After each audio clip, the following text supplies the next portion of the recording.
Réunis dans la ville de Lourdes du 21 au 23 janvier 2026, les participants de la rencontre Saint-François de Sales de la Fédération des médias catholiques ont reçu un message d'encouragement du pape Léon XIV, signé du cardinal Parolin, secrétaire d'État. Le texte souligne la contribution que les médias catholiques peuvent apporter au monde de la communication et les encourage à réfléchir à la responsabilité des médias catholiques dans un monde polarisé.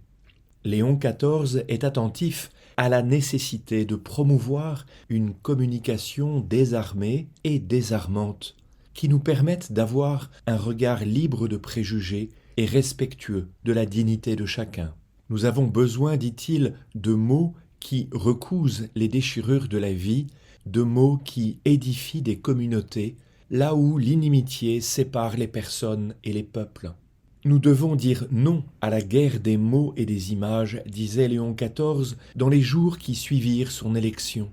Avec l'irruption de l'intelligence artificielle, poursuit le texte, il est urgent de revenir aux raisons du cœur, à la centralité des bonnes relations et à la capacité de se rapprocher des autres sans exclure personne. Et cette urgence trouve une réponse dans le service de la vérité que les médias catholiques peuvent offrir à tous, même à ceux qui ne croient pas.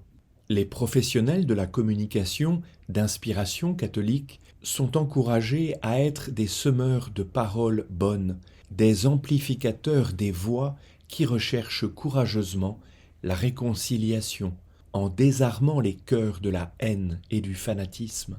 Et le message ajoute: pour se connaître, il faut se rencontrer sans se laisser effrayer par les différences, prêts à être combattus pour ce que nous sommes et pour ce en quoi nous croyons. C'est sans doute à la lumière de ces responsabilités du service de la vérité que la Fédération des médias catholiques a tenu à faire entendre sa voix sur la grave question de l'euthanasie, en publiant une déclaration ce jeudi 22 janvier.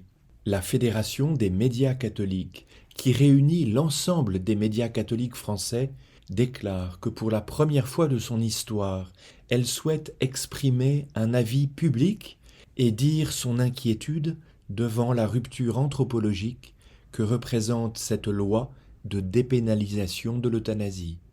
Nous appelons les élus, disent-ils, à en mesurer toute la gravité. Elle déclare également: nous demeurons particulièrement attentifs à ce que la voix des plus vulnérables de nos sociétés continue de se faire entendre. Parce que la vie engage une vision de l'homme et de la dignité humaine, les journalistes font une place spécifique au regard de l'Église catholique, des autres églises chrétiennes et des religions. Ces dernières contribuent à éclairer le débat et à nourrir le discernement. Comme je l'évoquais moi-même lors d'un débat organisé sur les ondes de RCF, Radio Notre-Dame, l'euthanasie n'est pas un droit donné au malade de choisir sa mort, mais un droit donné à la puissance publique de décider qui est éligible à une dépénalisation de sa mort causée par autrui ou avec l'aide d'autrui, fût-ce dans des conditions strictement établies. Il est très clair que les termes du débat façonnent les représentations et fabriquent l'opinion. Il est urgent de prendre la mesure de la réalité d'une telle loi et de ses inéluctables effets sur la vie de la société.